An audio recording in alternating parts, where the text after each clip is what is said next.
Chucky Boy is out over at NBC News. You see, NBC is going through a metamorphosis. NBC, which is owned by Comcast, has figured out that, some of these really opinionated hosts, and some of them that even aren't so opinionated, but might be just a little sketchy around the edges, aren't very helpful to the organization as a whole. I'm thinking about Joy Reid. I don't know what they're thinking on Rachel Maddow, but they've got some of these journalists there that maybe are commanding a fair amount of money, and they're not really pulling their weight, so to speak. This is one Chuck Todd. So he is out at NBC News. It's being framed as, well, he's quitting, but let me just tell you how this stuff works. Having worked in network news myself for, was it 20 years? Until I finally got out. So the way this works is they have a contract, and Chuck Todd had a contract to host Meet the Press. And for whatever reason, about a year or so ago, they said, no, we don't want Chuck doing this anymore. We're going to put this Kristen Welker in instead. I mean, she certainly checks a few boxes. I'm kind of wondering if Chucky was a victim of DEI himself. We can talk about that. But anyway, they kept him around. They kept him around until the contract was out. And then they could have renewed. They should have renewed if they wanted him, but nope, didn't happen. So the contract expired, and Chucky was free to go, as he did. So he didn't really quit. You can frame it however you want. Here he is a short time ago saying, he's going to leave Meet the Press. Welcome back.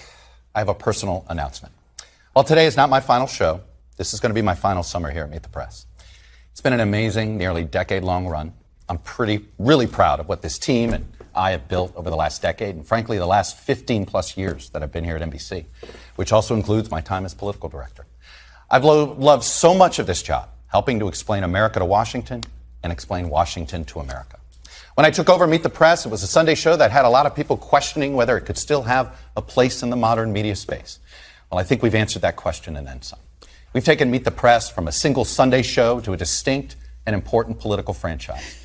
From our daily show, Meet the Press Now, our magazine show, Meet the Press Reports, to our newsletters and podcasts, we've successfully expanded what makes Meet the Press special on Sundays to make it special no matter the topic or where it airs or when it airs. That includes our annual Meet the Press Film Festival as well, which has somehow become one of the most important festivals for Oscar buzz and nominations for news-driven documentaries. Not sure about that. But the key to survival of any of these incredible media entities, including here at Meet the Press, is for leaders not to overstay their welcome. I'd rather leave a little bit too soon than stay a tad bit too long. I've had 2 amazing professional chapters, and I already have plans for my next chapter, including some projects right here at NBC News that I've been very focused on. Oh my gosh. So he drones on and on for another 2 minutes. So I'll save you from that. But that was when he left Meet the Press. So, he kind of got forced out. Not that you should feel too bad for him. Does he really believe there's a deep state that came out to get him? And these are all revenge picks, right? Particularly Pentagon, Justice, Intel, right? Think about those 3, and even HHS, right? COVID, right?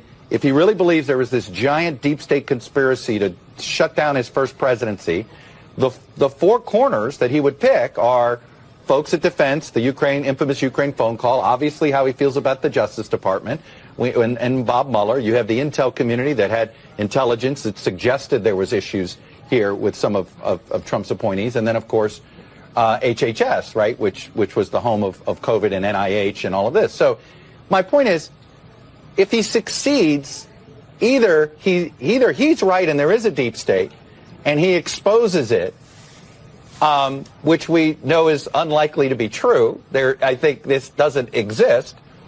But hey, I will keep an open mind if he proves it. God love him. Yeah, right. Okay, so, Trump's crazy because he thinks that this deep state is after him. What do you think just happened for the last 4 years? I mean, when you're talking about a $500 million fine from Letitia James in New York City because he has a different viewpoint on what Mar-a-Lago might be worth. She thinks it's $18 million, despite the fact that it makes $56 a year. I mean, come on. What do you think that was? And that's going to get all proven out. I got more coming up on that in this show today, but wow. Okay, so Chucky, you know what? Either you're super naive or you have just a viewpoint. Here's the thing, though. You kind of wonder, Like, what was going on? They replaced, I mean, he was no great shakes, don't get me wrong. I mean, he had no real compelling opinion on anything, and he definitely needed a better haircut. All right, I'm going to just say it. Someone, the stylist, if they have such a thing, probably not at a liberal network like that, but they needed one desperately for one Chuck Todd. But they replaced Chucky with this? Like, this is the future? You want to talk old-fashioned, stuffy prompter reader. Good Sunday morning.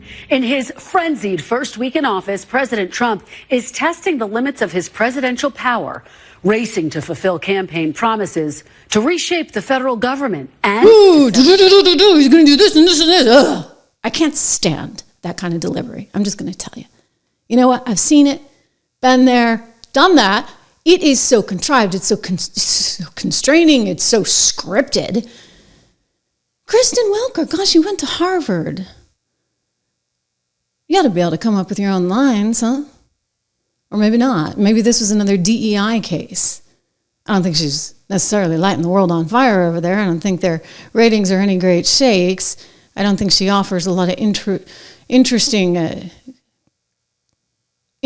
sort of contributions, if you will. I mean, the only thing that really sticks out is that time that she went after Ronna McDaniels. I know Ronna's not necessarily everybody's favorite, but for whatever reason, this little anchor on Meet the Press felt really, really compelled to make sure that you knew she had nothing to do with Ronna being hired. Nothing. And then, allegedly, she was part of the crowd that went nuts when they found out Ronna was actually on their team.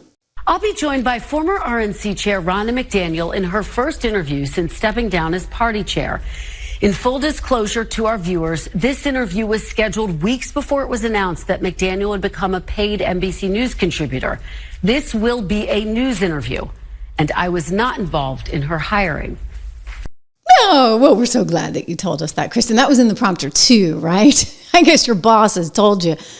I mean, what was Chuck doing? Was he getting too out of line? Was he actually saying things that he shouldn't have said? Is this why they let his contract go? I mean, he did actually say this kind of recently. Statement that Joe Biden made in and around the pardon, where he essentially used the exact same rhetoric that Donald Trump uses about the justice system. That, you know, it was biased against Hunter Biden. I mean, you could have literally said, I could have said to you, did Donald Trump say this or did Joe Biden say this? And a lot of people might have said, oh, this is something Trump would say. It's not something we were used to Joe Biden saying about the rule of law and about the justice system. Well, now you have, so forget. Oh, wait a second. Did he just compare one Joe Biden to Donald Trump? Did he actually say that maybe they have a point on some of this? Well, that'll get you fired. We're at NBC. Meanwhile, he really went off the rails this time. I followed the Hunter Biden trial very closely. Mm-hmm. I read every transcript, all the testimony, because that's what all that was made public. And there is, you want to get angry, just as somebody in just all these mixed emotions. You read the Hallie Biden transcript, and that's Bo's widow. Yes. And essentially he essentially turned her into a drug addict. And this was all happening in 2017, 2018. And Joe Biden were so concerned about their family that they decided to run for president. Yep. So when you talk about the word selfish, it's almost like the word doesn't, their decision to run for president put the entire Democratic Party and the United States of America in the position that it's in now. That guy might actually be kind of growing on me. What do you know? But listen, that's not going to necessarily keep you a job over at NBC News these days. I mean, somehow Joy Reid is still there. I think that's kind of tenuous, though. Apparently, they're trying to reduce her salary. It's $3 million too much because, you see, they're paying her $3 million. I don't know how much they were paying Todd, but clearly they felt that it was not worth it. You kind of almost wonder, was he a victim of the DEI stuff himself? I mean, look who they replaced him with. I don't know. We have to discuss that a little bit more because the DNC is trying to double down on it, just as Donald Trump is saying, hey, we need people who are just actually good at their jobs. We don't care what color they are. We don't care about their gender. We only need people who are good at their jobs.